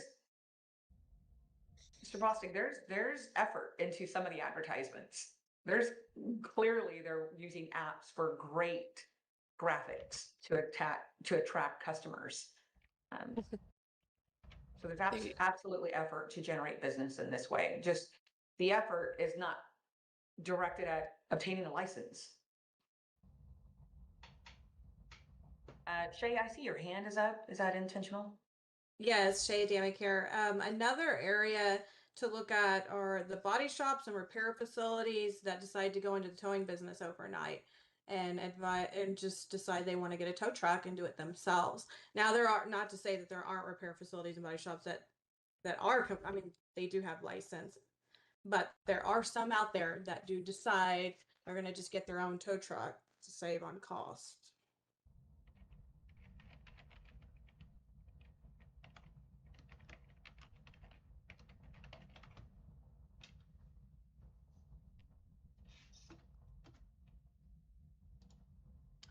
Thank you all for your input. And Ms. Rostick, if we had additional input or additional thoughts after this meeting, or screenshots of some of this activity, how would you advise? What would you advise next? What do we do with that information? So if you have, direct knowledge of violations, please by all means make a complaint. Materials you've provided, Mr. Hoffman, like the screenshot, if you want to email them into Carmen and she can pass it along to me and I can make sure it goes to the appropriate internal work group, that'd be great, so we can get an idea of what's going on. I think for our next agenda item for H, this will make a great topic to refer to a work group so that we can meet more regularly about this, stay in better contact. Okay. Well, that's excellent segue into H. So we'll go ahead and dive right in. The appointment and reappointment of work groups and possible assignment of tasks. I'd like to call Assistant General Counsel Michael Bostic. Going to also request a volunteer to fill vacant positions in the rules and review work groups. And also if there's no volunteers, we might assign members. So I believe that we're going to be able to see what the current existing work groups are and where the vacancies are. And so advisory board members will be able to make some adjustments to that if you want to move from one work group to another, if you want to add your name to a work group. With that, I'll, Mr. Bostic, you have the floor. And so Carmen, if you want to just sort of, can you show who's on each, or how many work groups each board member has too? Sure, let me zoom out. Can't make this a bigger screen. Can y'all see that? Or is it too small still? Yes. We can see that. I think the line, a bottom line on the board member totals is missing, but otherwise, yes, now we can see it. Oh, no, I went too big. Sorry about that. Let me zoom back out. Okay. Yeah, we have the 3 vacancies in our board now, so we have only 6 members. Do we know who would be interested in the rules review work group? I would be interested in that work group. Who is that? I'm sorry. Ken Ulmer, sorry. It's okay.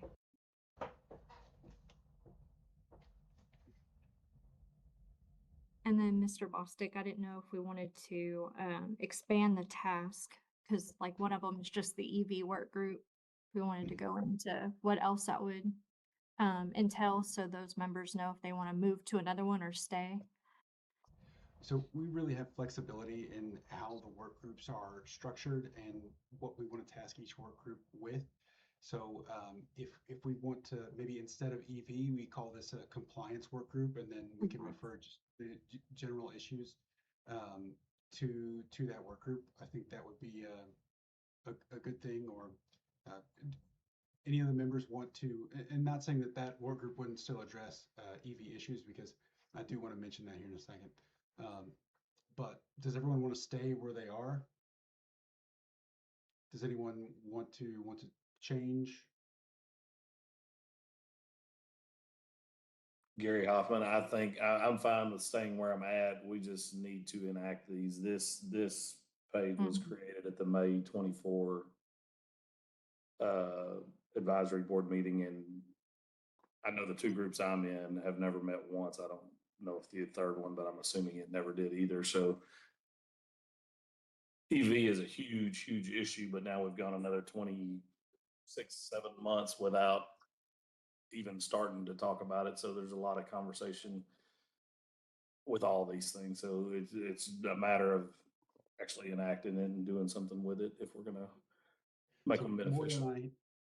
More than I have discussed having the compliance, this new compliance, or the renamed compliance work group meet in the fall, possibly in September, if everyone is okay with it.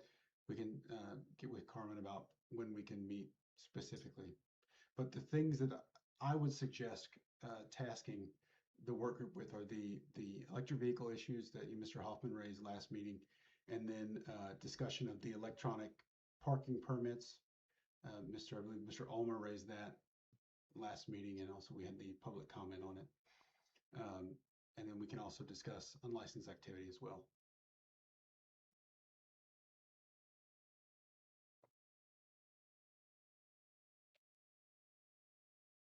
Can you help clarify that again? I think that we heard it, but just if you could just repeat. So we're going to have these existing working groups and then have an additional work groups added. Is that what I'm understanding? Not, since we are down several board members, I don't know that we have the numbers to create additional, more narrow work groups right now. I mean, you're certainly free to do that. I would recommend that we just keep it with these three here, and then we refer, since we've broadened the scope of the compliance work group a little bit, then we can refer more issues to that work group. And then once we have additional members and we're fully, not staffed, but we're fully appointed, we could maybe make more selective work groups. But I think having a general compliance work group that we could call this fall is probably the best solution. And then what that work group would do is, after we meet, then we would create a work group report that then gets presented to the full board during the next meeting. So the compliance work group, we can talk about the electric vehicle issue. We can discuss the electronic parking permit issue, and to the extent that each board member has thoughts on that, I would encourage you to email me about it, and you can get Carmen can give you my email address, so that we can be fully prepared to talk about those things during the work group meeting. With the compliance, with the unlicensed activity fall in there, or that's, or am I misunderstanding this? It would. I just want clarity. Since compliance has taken some efforts towards addressing unlicensed activity, I think it would fit there, and compliance is sort of the best liaison with you. Understood.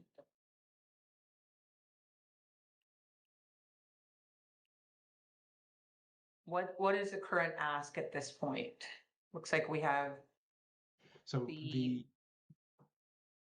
things I would request from the board members here for this work group meeting is, I guess, let Carmen know your availability for a potential work group meeting. If you have blocks of unavailability in September and October, let her know. And then the electric vehicle issue, Mr. Hoffman, if you could send me something in writing about what you would like discussed specifically and what you want us to be able to talk to you about during the meeting, I'd appreciate that. And as well, Mr. Ulmer, with the electronic parking permit issue. Just it doesn't have to be anything crazy. Just sort of reduce your thoughts into writing and just send it along to us so that I can circulate that with the necessary staff so we can make sure all the people who need to be there to talk to you about it are there.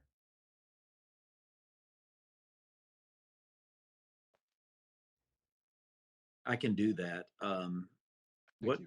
What I really was more inclined to generate was some industry input as to, you know, I guess that can all be discussed in a work group, but I really want industry to give some information about how they're doing these permits and things, because what I'm trying to prevent from happening is a knee-jerk reaction at some point by the legislature, which then throws, you know, TDLR into a situation where they got to make some rules. Because I think that's what this is coming to. The electronic permitting is getting so prevalent. I just don't want to see. I think it's a very beneficial tool. I don't use it personally, but I know a lot of towing companies who do, and I know a lot of property owners, property managers who do, and they seem to be very, very fond of it. I do get a lot of complaints from consumers, so I guess that's really I want to get ahead of it before it gets to that point of some knee-jerk reaction of some, you know, laws that get passed over. So, but yeah, I'll reach out to you and give you some of my ideas. Thank you.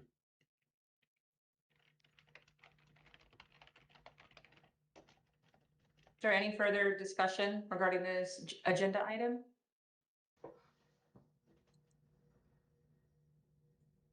Shay, I see your hand.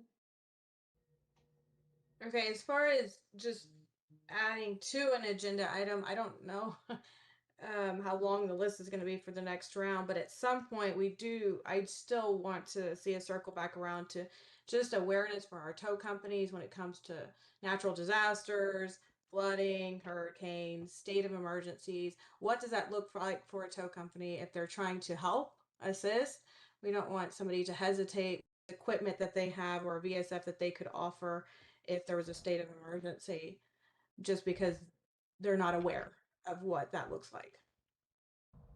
Okay, so great point. That's actually going to be in the next agenda item, but we can transition right through to that one. So the recommendations for the next board meeting.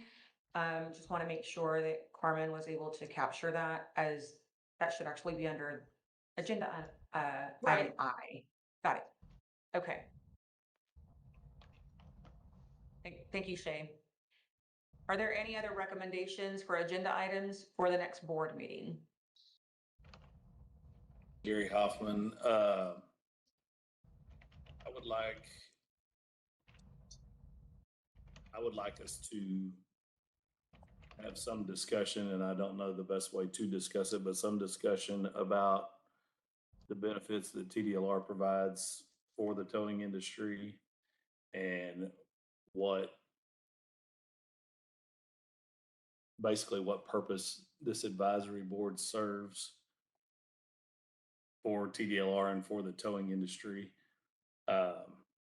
Several issues have been raised over the last few meetings, and in my opinion, there's not very much follow-up, and we need to. I don't understand what we're doing as the advisory board, other than looking at the reports that you provide. If we're not consulted about things that are going to happen to the industry, and if we don't follow up when consumers, we get a public comment or whatever, and then we don't have another meeting for 6 or 8 months, and are we getting back to that consumer? Are we as the advisory board discussing what the consumer want or the public comment is asking? So I would like to dig a little deeper into that, as well as I would like a follow-up from the commissioners' meetings that kind of went away. We had 2 attempted commissioners' meetings in February and end of March or early April, I believe. And none of the commissioners showed up for the April one. It was the same people that showed up, and then it just went away. There were no further answers given, and I don't know if the commission discussed it anymore or not. And so I would like answers to that.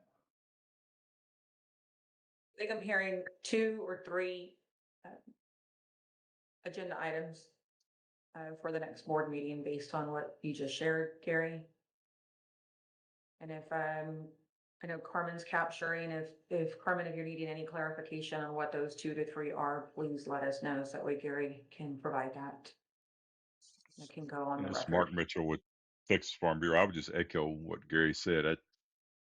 We take public comment or we see email comment. We're not allowed to really engage with them when they're doing it. And then we move to the next agenda item and then we move to the next meeting. And I sit here and go, what are we doing? So, and then along those lines for another next agenda item, to keep us on track, it would be an update or reporting from the work groups as well. Thank you for that.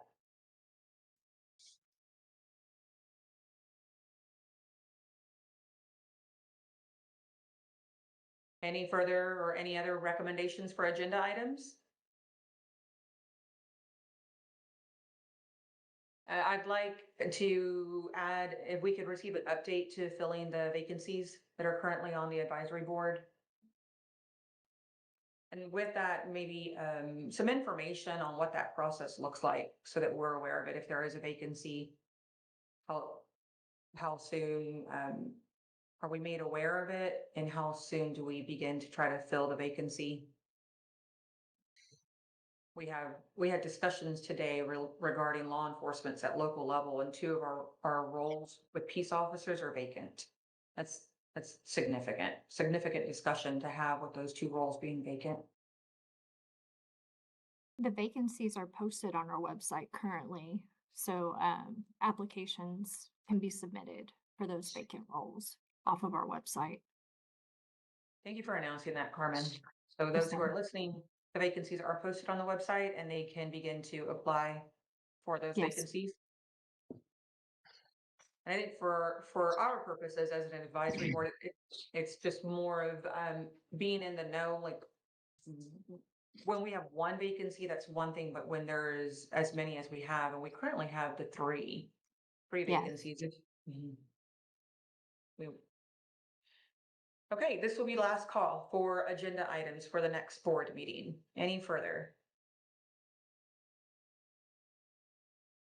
Okay. Hearing none, then I will move to agenda item J, discussion of date, time, and location of the next board meeting. So Carmen will poll the board at a later date to determine the date and time of the next meeting. I understand a poll is going to go out. How frequent or how far out are we looking at scheduling? So typically we do any of the work group task, and then we can do however long that takes out. So I would think maybe the next 4 months, I guess, depending, because I know we're going to have the compliance work group try and meet September or October. Gary Hoffman, again, another suggestion, and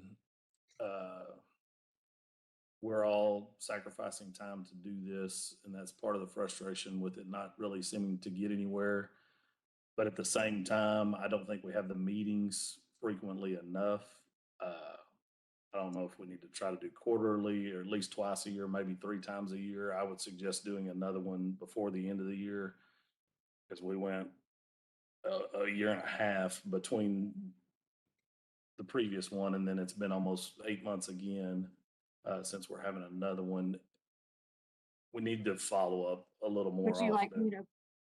me to poll you all on December? I know it's a holiday month, but It would probably need to be early in the month, but that's probably a good idea. Either late November before Thanksgiving or the first week in December, maybe before the holidays. But yeah, that's just my opinion. I mean, I'm just as busy as everybody else here. I don't have time to do it, but I think it needs to be done if we're going to accomplish things with this. yeah, I It can would send seem out we a poll should get for on a early. cadence. I'm sorry. It would seem we should get on some type of cadence, or we're just going to keep chasing our tail.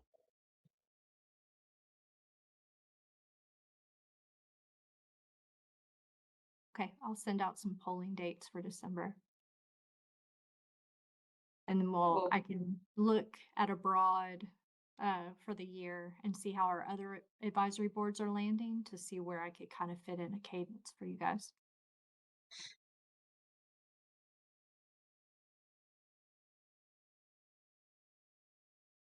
Well, seeing that there is no further business, prior to adjourning, I just want to extend my gratitude to everyone on the advisory board for their time. I think we're all echoing the same thing as we're ready to serve, but there's some confusion as to purpose. And so we'd like to work on the purpose and also feel heard and be seen. We're here to serve and provide feedback, and we believe that I can speak for myself. I believe that that's a valuable role, but we would like to be efficient and know that our time is appreciated by having the follow-up, and that's how it can be shown, is allow us to provide advice, the advisory role, input, and to also then receive follow-up. With that, thank you, every single one of you all, for your time and commitment to this amount of time and your thoughts. There being no further business, the meeting of the Towing and Storage Advisory Board is adjourned. It is 12:11 p.m. Thank you, everyone, for your participation, and please be safe out there.